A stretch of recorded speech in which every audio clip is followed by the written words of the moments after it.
Hi, I'm Jeremy. Welcome to Foundation Church. We hope you're blessed by this message today.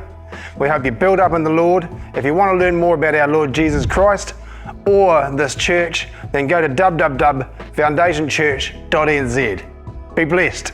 He says this, for our boast is in this, the testimony of our conscience, that we behaved in the world with simplicity and godly sincerity, not by earthly wisdom, but by the grace of God, and supremely so towards you. Now that word with simplicity, that word there actually means holiness. In holiness. We behaved in holiness. Our boast is in this, a testimony of our conscience. Do you know your conscience has a testimony? Do you know sometimes if you're feeling an overwhelming sense of anxiety, an overwhelming sense of worry, an overwhelming sense of doom, it's because your conscience is actually testifying something back to you that needs to be put right. Now, I've had this experience in my own life, okay, and it took me 6 years. I talked about this before, 6 years of repentance, going through one thing at a time as the Lord led me through. And each time and every step that I took, the Lord would do something in my conscience. And I felt the testimony in me grow to a place where I knew that I was clean with the Lord. Jeremy will remember a time where we were sitting in a car together, we were about to go and pray for someone, and I said, hang on, before we do this, I need to jump on the phone and just confess something to someone. And I said to him at the time, because if you doubt where you stand when you pray, then you will not be effective in prayer. If we don't have a testimony of a clean conscience when we're serving God, when we're witnessing for Christ, we'll hide away. Do you know why people don't speak on abortion? Do you know why people don't speak on these issues? They're compromised. When you have a compromised conscience, you lose your ability to stand. But there's a connection between standing before God and having a clean or clear conscience. Okay, so Gabriel comes to Mary and says, I stand in the presence of God. You can believe what I say. I stand in the presence of God. And Paul says, we stand and we live before God. The Christian position is one before God. You are before God. You are seated with Christ in heavenly places, but we're told to boldly approach the throne room of grace, which means I come in and stand before God. In Hebrews it says you have not come to what can be touched, but to innumerable angels and festival gathering. He talks about this idea that as you come forward into the counsel of God, as you come forward before the Lord, you're coming into this amazing kind of atmosphere where there's a surrounding kind of series of angels and a great host of witnesses. And you are coming before God. What is prayer except that we come before God? And the conscience has a testimony. So Paul is working and laboring. He says this in another place, that I serve God with a clean conscience.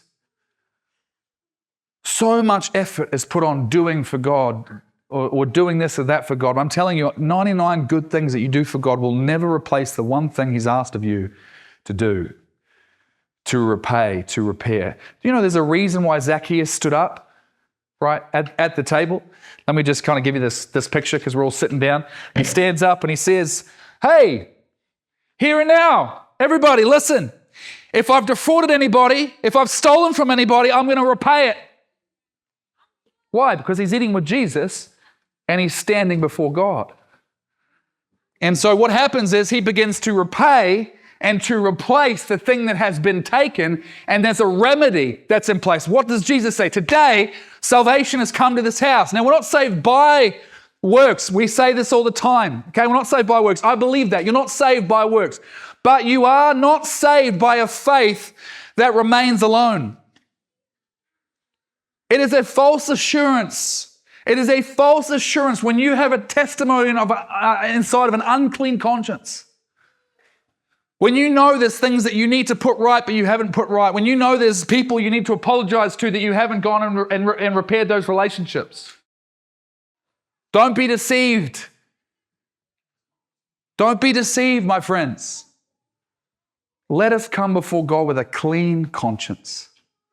Clean conscience. Now, I'm not saying that you have to, every single lie that you've ever told, you've got to remember it and you go back. I'm just saying that if the Lord brings something up to you, if your conscience testifies against you, don't try and turn the volume down. Allow yourself to hear the testimony of your conscience. Your conscience has a testimony. Think of in a courtroom, right? I'm on trial in a courtroom, and my conscience is in the box, being asked the questions. Paul's able to look at his conscience and say, you know, that's a very peaceful thing. My conscience is clean. My conscience doesn't testify against me. Do you know what happens is that our conscience has a witness. When you're lying in bed at night and you have a sense of what's going on inside me, am I with the Lord? Sometimes that can just be the ups and downs of life. Sometimes I've just had a bad day, but there's other times where it's actually our conscience bearing witness to us in the Holy Spirit. It was John Wesley. You remember John Wesley? He sees these Moravians. He's out in the middle of a boat and he's terrified he's going to die. He sees these other people. They've got their kids there and they're just singing. They're so full of peace. And he started to seriously doubt whether he was actually saved. And so his wrestle was like, God, let me know that I'm saved. Something happens in your conscience. When the Spirit touches your conscience, cleans your conscience, that you're able to live and serve God. Do you know that's what God wants for you? God wants you to have a clean conscience. He doesn't want you to be tormented because of things that you've done.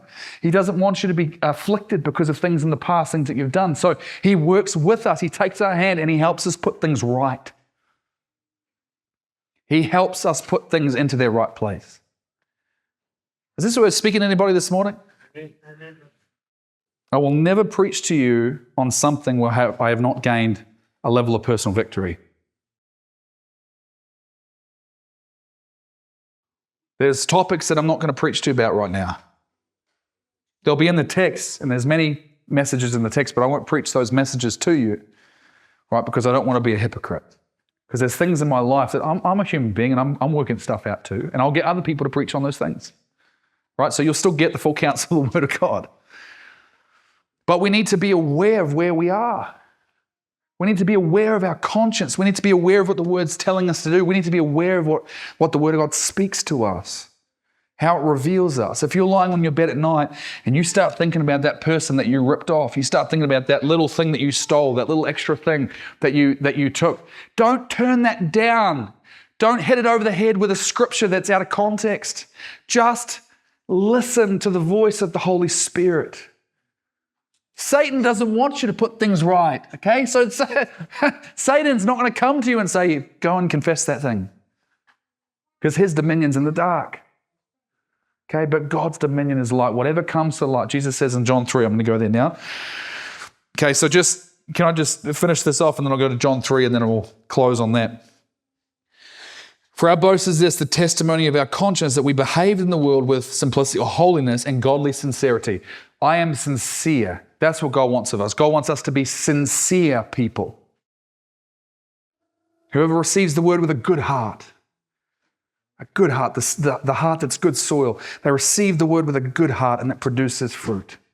Sincerity. Not by earthly wisdom, but by the grace of God, and so supremely towards you. You know, when Samuel was about to die, he gets up and he says, have I stolen from you? Have I cheated you? Tell me now and I'll put it right. If there's something I've done, if there's something out of place, tell me right now and I'll put it right. Why? Because he lived before God. And I want to encourage every one of you today that you live before God. And if you will endure before God, it will be with a clean conscience. The wicked shall not stand in the assemblies of the righteous. You can't stand up. The wicked person cannot stand up in the presence of God. That's why when someone's living in sin, it's always woe to me. Oh, I'm so miserable. They're hiding. They can't stand up in the presence of God. But when you have a clean conscience, when God makes you righteous in Christ and gives you the righteousness of Christ, you have confidence before God. You have confidence to stand. You know that God has taken your hand and you've been through some battles. So when you pray, you know that you're in a place with God, not because of your works, but because you have obeyed the voice of Him who called. This is an ongoing work, by the way. I get all excited about, clean conscience, and then Monday morning comes around. That's the Christian life. Okay? We all have our battles, friends. We all have things day by day, but let us be a people who holds each other to account on this. That we stand before God. We live with a clean conscience. Righteousness is a beautiful thing. I tell you, the sweetest thing in the whole world is to go to bed at night with a clean conscience and to turn your heart towards the Lord, knowing that the Lord sees you, knows you, and you're not ashamed. Amen. Oh, I've had these experiences where I've been lying on my bed and it's felt like I felt the Spirit of God searching my heart, searching me, scanning me, looking in me. And like David, I want to say, Lord, test my heart, examine me. If there's any unclean way in me, reveal it to me. God, help me. I want to put things right. And God will make you confess some things. Sometimes you have to obey God in tears. I've had to confess things and cry while I'm doing it. I've had to go to people after 15 years and say, 15 years ago, this is what I said, this is what I did. And the Spirit of God is saying to me, I need to do this. And it makes no sense for them, but I've heard the voice of the Spirit saying, that's my son. Good boy.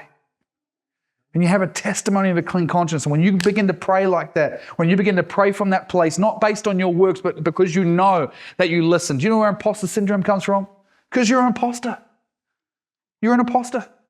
When you have proof in your life that you have obeyed Christ, when you look back in your own life and you go, I know I paid the price, then you can stand with confidence because you had obeyed God. I'm telling you, your prayer life will go to a whole nother level if you can just listen to God in the small things.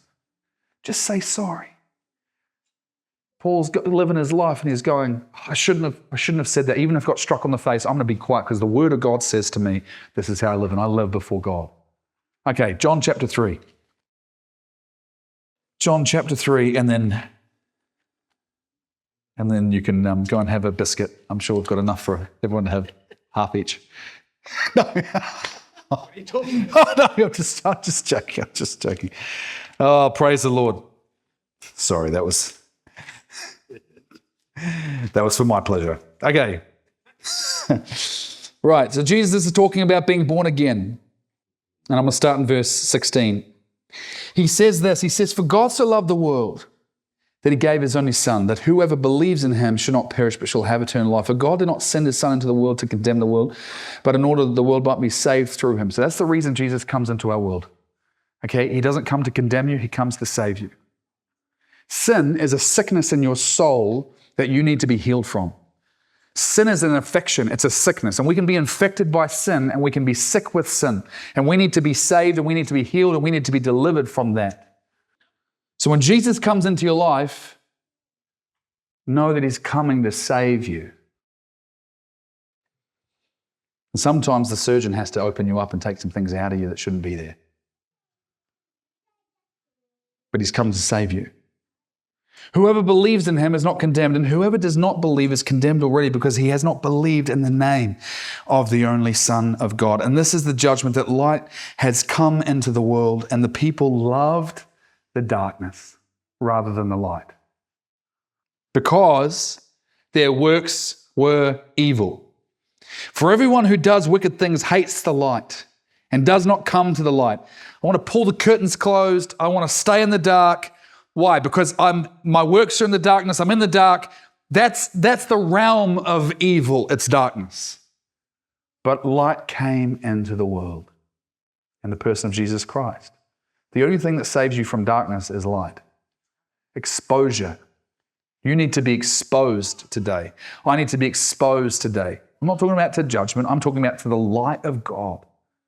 To the living light of God, that when it comes into my life, it brings hope, it brings freedom, it brings release.